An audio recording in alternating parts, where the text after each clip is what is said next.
आपको एक खबर दे देते हैं। नए इंश्योरेंस बिल पर एलआईसी के सीईओ एंड एमडी आर दुर्रेस्वामी ने हमारे सहयोगी अनुराग शाह से खास बातचीत की है। आइए आपको सुनवाते हैं। अब हमारे साथ जुड़ रहे हैं देश की सबसे बड़ी इंश्योरेंस कंपनी एलआईसी के मुखिया, एलआईसी के सीईओ आर दुर्रेस्वामी जी। बहुत बहुत स्वागत है दुर्रेस्वामी जी, आज हमें वक्त देने के लिए। सबसे पहले मैं आपसे यही समझना चाहूँगा, 100% एफडीआई के अलावा भी कई सारी चीज़ें जो है इंश्योरेंस एक्ट अमेंडमेंट बिल में हम देख रहे हैं, तो कितना बड़ा ये इंश्योरेंस इंडस्ट्री के अंदर रिफॉर्म है? क्योंकि जब भारत के अंदर इंश्योरेंस की बात आती है तो सबसे पहले एलआईसी का नाम आता है। तो एलआईसी के मुखिया के तौर पे सर, आपको क्या लगता है कितना बड़ा बदलाव होगा इन नए रिफॉर्म के बाद? धन्यवाद अनुराग, मुझे आपके शो में लेने के लिए, और सब दर्शकों के लिए मेरे नमस्कार। ये जो आज गवर्नमेंट ने जो कदम उठाई है, एक नए बिल लाए हैं पार्लियामेंट में, वो इंश्योरेंस सेक्टर को और बहुत ज्यादा आगे बढ़ाने में बहुत कामयाब रहेगा, बहुत मदद करेगा इंश्योरेंस फॉर ऑल बाय 2047 के ऑब्जेक्टिव को रीच करने में। एक तरफ से तो 100% एफडीआई आपने बात किए हैं, इसके द्वारा और भी बहुत ज्यादा इंश्योरेंस कंपनियां भारत में आने के मौका है लाइफ इंश्योरेंस में भी, हेल्थ इंश्योरेंस में भी, और बहुत उनके साथ नया टेक्नोलॉजी निश प्लेयर्स को टारगेट करना, बहुत कुछ चीजें आ सकते हैं और इंश्योरेंस को आगे लेने में बहुत एक मदद कर सकते हैं। बिल्कुल सर, एक और ये बिल तो मैं मानता हूं कि भारत के विकसित में बहुत मदद करेगा। बिल्कुल सर, काफी बड़ा बदलाव है सर। एक और जो बिल के अंदर बात नहीं हुई है, जबकि ड्राफ्ट के अंदर उसकी चर्चा की गई थी, कि ओपन आर्किटेक्चर जो होता है वो इंडिविजुअल एजेंट के लिए, उसका कहीं जिक्र नहीं है। तो सर, एलआईसी इसे कैसे देखता है और एलआईसी का इस पर क्या व्यू है कि एक बड़ी राहत मानी जाएगी? क्योंकि एलआईसी समेत कई सारी बड़ी कंपनियां थी जिनका ये मानना था कि अगर इसे लागू किया जाता है तो पूरे इंश्योरेंस सेक्टर में काफी ज्यादा नुकसान होगा। हम ये सोच रहे हैं कि एजेंसी के द्वारा जब इंश्योरेंस डिस्ट्रीब्यूट किया जाता है, वो कैसे कस्टमर्स तक पहुंच जाता है। हम ये मानते हैं कि हर एक लाइफ इंश्योरेंस कंपनी, हम सिर्फ लाइफ इंश्योरेंस की बात करेंगे तो हर एक लाइफ इंश्योरेंस के पास 15, 20, 25, 30 इंडिविजुअल प्रोडक्ट्स अवेलेबल हैं, और अगर एक एजेंट को पूरे प्रोडक्ट्स के बारे में जानकारी लेना और उसके ऊपर पूरे अपने एनालिसिस लगा के कस्टमर को जो बेस्ट इंटरेस्ट में प्रोडक्ट होगा वो कस्टमर तक ले जाना उतना आसान काम नहीं है।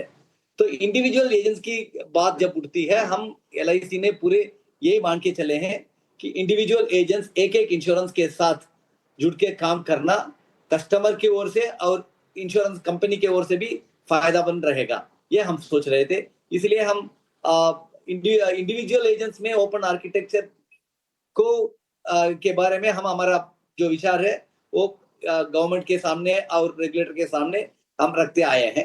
अब अभी आज जो बिल देख रहे हैं उसे हमको ये अच्छा लगता है कि जो हम चाहते थे उसी के रूप में ये बिल लाया गया है। हम गवर्नमेंट को धन्यवाद देना चाहेंगे। सर, एक और चीज आपसे समझना चाहेंगे, क्योंकि एलआईसी देश की सबसे बड़ी लाइफ इंश्योरेंस कंपनी है। हाल के दिनों में कई बार कहा भी गया कि एलआईसी जो है हेल्थ इंश्योरेंस कारोबार में भी आ सकती है, एक इंश्योरेंस कंपनी के अंदर आप हिस्सा भी खरीदने का विचार कर रहे थे। लेकिन जो मौजूदा बिल है उसमें कहीं पर भी डिपॉजिट लाइसेंस का जिक्र नहीं है। तो ये माना जाए कि अब एलआईसी का फोकस लाइफ इंश्योरेंस, जो आपका एक्सपर्टाइज है इतने सालों से, उसी पर पूरी तरह से रहेगा और जो प्लान था वो अब पूरा नहीं हो पाएगा? नहीं, हमने ये कोशिश करते आए हैं कि हमारा जो एक्सपर्टीज 70 साल से लाइफ इंश्योरेंस में जो बना है वही हमारा पूरा फोकस उसके ऊपर रहेगा। इसके साथ साथ हमने एक ये भी सोच रहे थे कि एक stand alone health insurance company में एक स्ट्रेटेजिक स्टेक लेने के अब सोच रहे थे, उसके ऊपर काम कर रहे थे। और ये नए बिल में जो कंपोजिट इंश्योरर के बारे में बात अभी तक दिखने के लिए नहीं मिला, मगर इसमें और भी कुछ क्लैरिफिकेशन आ सकता है। गवर्नमेंट जो पार्लियामेंट में इसके ऊपर चर्चा चलेगा और जब ये एक्ट बनेगा और रेगुलेटर को और भी ज्यादा इसमें प्रोविजन दिया जाएगा उसके हिसाब से कुछ चेंजेस भी आ सकता है।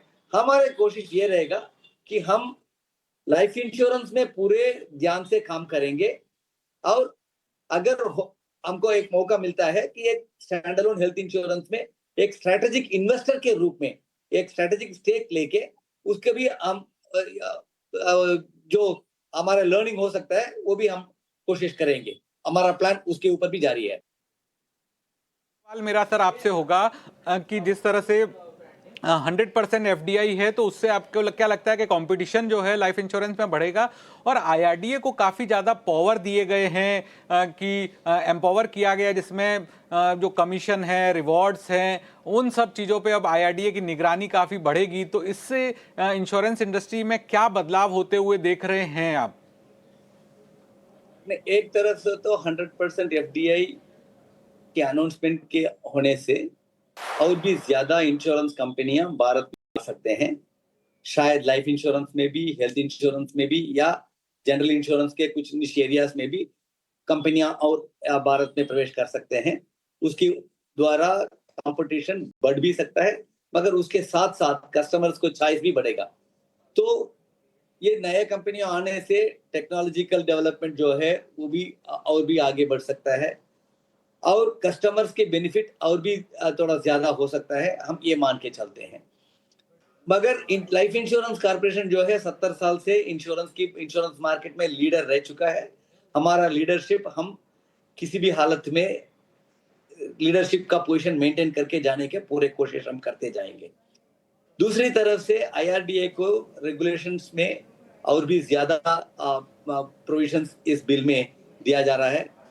ये कमीशन के ऊपर जो आपने बात किए हैं, इसके पहले भी आईआरडीए के रेगुलेशंस में कमीशंस की एक रेगुलेशंस हुआ करता था, कमीशंस का कैप रखा गया था, मगर बीच में ये ईज ऑफ डूइंग बिजनेस के बात जब उठी थी, ये कमीशंस का जो रेगुलेशंस हटाया गया और एक्सपेंसेस ऑफ मैनेजमेंट के ऊपर जो रेगुलेशन था उसके द्वारा पूरा कंट्रोल करने का कोशिश आईआरडीए ने किए थे।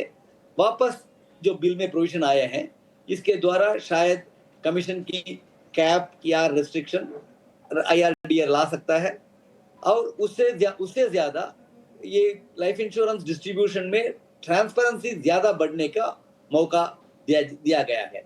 इससे कस्टमर का और भी फायदा हो सकता है, एक इन्फॉर्म्ड डिसीजन लेके जो प्रोडक्ट उनका नीड्स के हिसाब से अच्छे प्रोडक्ट लेने के लिए भी एक मौका मिल जाएगा इसकी वजह से। बिल्कुल सर, एक जो एलआईसी एक्ट में बदलाव किया गया है, काफी ज्यादा ऑटोनॉमी दी गई है, आप एलआईसी को अधिकार दिए गए हैं, उसको अगर आप हमारे दर्शकों को बता पाए उससे एलआईसी को क्या फायदा होगा और एलआईसी का जो विस्तार है, एलआईसी की जो ग्रोथ है उस पर उसका कितना असर पड़ेगा? नहीं, पहले भी हमको ये शायद अधिकार था कि हम हमारा एक्सपेंशन कर सकते थे, मगर इस बिल में एलआईसी के ऑटोनॉमी के बारे में स्ट्रेट अवे कुछ प्रोविजंस लाए गए हैं, तो जरूर इसका फायदा हम उठाने की कोशिश करेंगे। हमारा पूरा कोशिश है देश के पूरे कोने कोने में जितने भी इंश्योरेबल पॉपुलेशन है उन सब तक लाइफ इंश्योरेंस को प्रोडक्ट को लेके जाना और इंश्योरेंस फॉर ऑल बाय 2047 की जो ऑब्जेक्टिव है उसमें बहुत ज्यादा हमारा भाग रहेगा। इसी के ऊपर पूरा कोशिश करेंगे। ये जो भी ऑटोनॉमी इस बिल में लाया गया है वो हमारा एक्सपेंशन में और हम हर कस्टमर के तक पहुंचने में बहुत मदद करेगा। बहुत बहुत शुक्रिया दुराईस्वामी जी, आज हमें वक्त देने के लिए और तमाम मुद्दों पर अपनी बेबाकी से अपनी विचार देने के लिए, और कितना बड़ा रिफॉर्म है ये देश की जनता को और हमारे व्यूअर्स को और एलआईसी के करोड़ों पॉलिसी होल्डर्स को, लाखों एजेंट्स को एकदम सिंपल भाषा में, सरल लैंग्वेज में बताने के लिए बहुत बहुत धन्यवाद। Thank you so much. धन्यवाद।